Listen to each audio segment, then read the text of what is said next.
Nah kemudian di sini saya tabarruk dengan Said Muhammad, gurunya Kiai Haji Azaim. Saya mau cerita tentang amaliyah tadi. Saya sebetulnya nggak niat bacakan bab itu, gara-gara ada khataman jumlahnya banyak saya jadi pusing. Ini panitianya tanya, khatam betul apa enggak? Iya Gus, khatam betul. Tapi kayaknya saya tidak yakin itu. Karena saya ini kan dari pondok tahfidz itu. Biasanya anak khataman itu ya rada bodoni itu loh. Dibaca buanter sing nyemak ya mendelok pojok tok. Mergo kebanteren. Nah, akhirnya lafat-lafat yang di tengah itu enggak di apa? Baca. Tapi ya semoga dimaafkan Allah lah. Yang jelas itu enggak. Tapi saya mau cerita ya. Jadi cara berpikir Said Muhammad ini nanti juga saya teruskan di Ma'had Ali. Ini saya baca ya. Di antara yang diyakini madhab Malikiyah, ini saya baca saja teksnya. Jadi ada riwayat namanya, kalau Said Muhammad bahasakan itu Ataqoh Somadiyah. Kalau di Indonesia kadang orang bilang Al-Ataqoh Al-Kubro, yaitu dengan membaca surat Ikhlas. Di sini jumlahnya hanya 100 kali, kila 1000 kali. Tadi berapa semua? 700 juta ini sudah susuk banyak ini. Di sini hanya 40, riwayat lagi 100, 1000. Terus sampai tadi berapa? 800 juta. Wah ini sudah susuk ini. Itu anak cucu sampean pasti masuk surga itu kalau gitu. Ini saya baca, ini kitabnya Said Muhammad ini. Suratul Ikhlasi wal Itqu minan nar. Akhrajat Tabraniyu fil Kabir an Fairuz ad-Dailami wa wa ibnu Uftin Najasi. Waqad khadaman Nabiyya sallallahu alaihi wasallam. Orang ini jadi khadimnya Nabi. Qala Rasulullah sallallahu alaihi wasallam, "Man qara'a qul huwallahu ahad mi'ata marratin fis shalat ghairiha kataballahu lahu bara'atan minan nar." Ini hanya berapa ini? Mi'ata marrah. Berarti kalau satu orang itu cukup 100. Tadi sudah untuk 7 turunan tadi untuk orang berapa? 800 juta. Ya, untuk 7 turunan cukup ya? Cukup. Untuk 7 turunan. Ya, sudah susuk ini, sudah susuk ini. Aduh, ribet ini. Nah ini tak cari pembenarannya, ini supaya keren. Ini di halaman 188 Abwabul Farad. Warwa Ibrahim bin Muhammad Al-Khiyari fi fawaitihi an Hudzaifah marfu'an. Man qara'a qul huwallahu ahad alfa marratin faqad ishtara nafsahu minallah.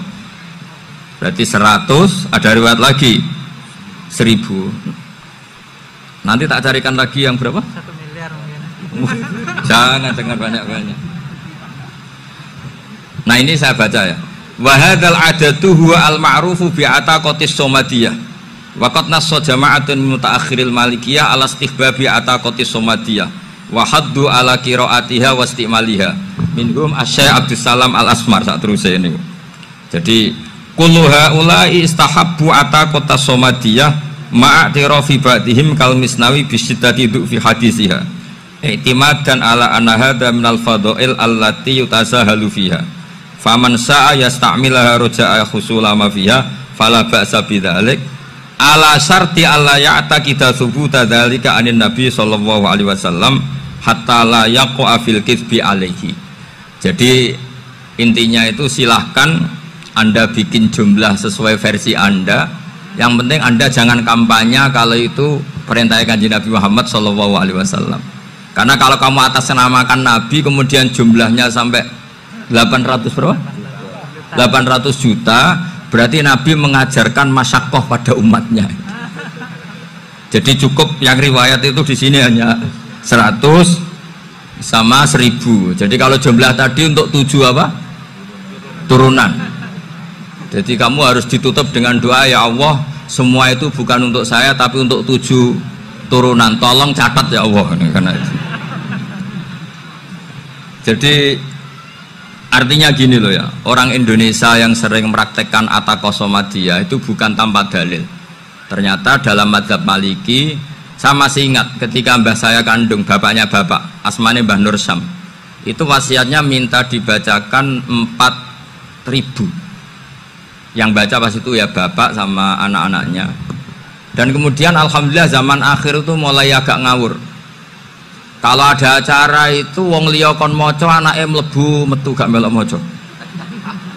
Itu keliru, saya jamin itu keliru. Saya sering kalau mimpin di rumah, kalau yasinan di tonggo-tonggo kok anaknya gak maca, saya keluar. Bapakmu wong liya kon maca, kata saya gitu. Jadi itu menurut saya itu yang jelas. Saya sampai ngisi begini. Yang ada riwayatnya itu idza mata ibnu adam in qata amaluhu ila min salasin shadaqatin jariyah au ilmin yuntafa'u bi aw waladin sholihin yatullah. Itu tidak ada di hadis au kiyayin sholihin yatullah kata. Yang ada itu aw waladin apa? Sholihin. Jadi anaknya harus ikut, kalau tidak usah kata. Akhirnya anaknya dawuh nggih Gus nggih. Wah, akhirnya tak kei jagung paling akeh, kula mendet sithik. Wong aku ora anake kok. Kadang-kadang enggak, orang lain baca buahnya anaknya mau melebu metu mau enggak no tamu mbek rokokan. Itu harus ditobatkan itu. Keliru itu. Karena nasnya bukan au kiyayin sholihin tapi au waladin sholihin. Ini bukan provokator, ini memang iya seperti itu. Nah, terus tentang tadi la ilaha illallah yang didawuhkan Gus Azaim. La ilaha illallah itu penting sekali, cuma saya mohon itu dielmoni lah. Jadi dulu kalimat ini menjadi spesial karena dielmoni, karena dimulai dari fa'lam annahu la ilaha illallah. Terusannya ayat tuh wastaghfir li dzambika walil mu'minina wal mu'minat. Saya ulang lagi ya. Terusannya ayat tuh wastaghfir li dzambika walil mu'minina wal mu'minat. Makanya menurut mazhab Sadili, kamu disuruh baca la ilaha illallah dulu, jangan istighfar dulu. Saya ulang lagi ya. Dalam mazhab Sadiliyah itu la ilaha illallah dulu, nggak boleh istighfar dulu. Alasannya masuk akal. Orang yang kafir 70 tahun itu sekali baca la ilaha illallah itu langsung yughfar lahum ma qad salaf. Sehingga la ilaha illallah sendiri sudah punya kekuatan supaya dosa kita diampuni. Qul lil ladzina kafaru iyantahu yughfar lahum ma qad salaf. Cara menghentikan kekafiran gimana? Dia melafadzkan la ilaha illallah. Ini kalimat yang begitu saktinya sampai orang yang kafir puluhan tahun itu dosanya semuanya terhapus hanya karena melafadzkan la ilaha illallah. Nah, makanya kata Abdul Hasan As-Sadili wastaghfir li dzambika ay bihadil kalimah. Seseorang sah diistighfar itu kalau melafadzkan la ilaha illallah. Misalnya ada orang kafir mati kafir, sah enggak anak cucunya mengistighfari dia? Tidak sah karena belum melafadzkan la ilaha illallah. Makanya kata Abu Hasan As-Sadili wastaghfir li dzambika ay bihadil kalimah. Sehingga lafadz ini spesial betul. Tapi kadang-kadang beberapa mursyid cara berpikir lain. Ini kalimat thayyibah harus dibaca orang suci, sehingga mendahulukan apa? Istighfar. Untuk supaya pas melafadzkan kalimat thayyibah sudah dalam keadaan apa? Suci. Itu juga masuk akal. Tapi secara meyakinkan saya sendiri lebih mengikuti manhajnya Abil Hasan As-Sadili karena alasannya tadi, yang kafir puluhan tahun saja langsung luntur dosanya karena melafadzkan la ilaha illallah. Artinya la ilaha illallah sendiri sudah bagian dari istighfar. Nah, ya tadi buktinya fa'lam annahu la ilaha illallah terus wastaghfir li dzambika walil mu'minina. Jadi orang sah diistighfari itu setelah dipastikan sah tauhidnya. Jadi setelah tauhidnya sah yaitu la ilaha illallah baru sah apa? Diistighfari. Sehingga orang kafir, saya ulang lagi, orang kafir yang mati kafir anak cucunya tidak boleh apa? Tidak boleh menistighfari. Terus saran saya kedua, la ilaha illallah itu filosofinya itu nafyun li uluhiyati ghairillah wa isbatun li uluhiyatillah wahda. Filosofi la ilaha illallah itu gimana? Menafikan semua selain Allah itu tidak Tuhan dan hanya menuhankan Allah semata. Nah, itu caranya gimana? Caranya kita harus terbiasa. Ini karena tadi saya dibilangin panitia ini rata-rata mustameknya atau mustamiatnya ini santri. Caranya gimana? Dilatih pakai logika. Saya berkali-kali cerita kalau ngaji, saya sekaligus kampanye. Allah itu Tuhan yang begitu fair. Untuk menjadi Tuhan, Allah mempersilahkan, ada kualifikasi Tuhan. Jadi boleh dikompetisikan, itu boleh kata Allah. Nggak apa-apa kamu ngaku Tuhan gitu kata Allah.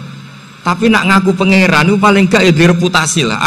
Ada verifikasinya. Dimulai dari apa? Ya kalau jadi Tuhan itu setidaknya bikin langit bumi lah. Aturannya gitu. Jadi kalau daftar bupati ya daftarlah ke KPU. Masa tahu-tahu jadi apa? Tuhan kemudian tidak punya prestasi bikin langit bumi. Sehingga Allah itu cara ngendikan itu ya fair. Qul ara'aitum ma tad'una min dunillah aruni madza khalaqu minal ardi am lahum syirkun fis samawati. Coba yang kamu tuhankan selain saya, prestasinya apa kan? Ketika saya bikin bumi itu apa ikut bikin? Terus am lahum syirkun fis samawati. Kalau bikin langit, kalau nggak bisa ya urun lah gitu. Urun semen apa urun bego, pokoknya urun lah gitu. Urun ora, gawe bumi ora, ngerti-ngerti ngaku dadi pangeran. Kul hatu burhanakum. Jadi ya kan ya lucu kan, misalnya syarat kiai di Salafiyah kan keluarga Kiai As'ad, cucunya ngaji ngalim. Orang keluarga Kiai As'ad terus muni, aku kiai utama di Salafiyah. Oh mesti di penjara ya. Lah yo gak gawe langit bumi, gak ada prestasi terus ngaku sebagai apa? Tuhan.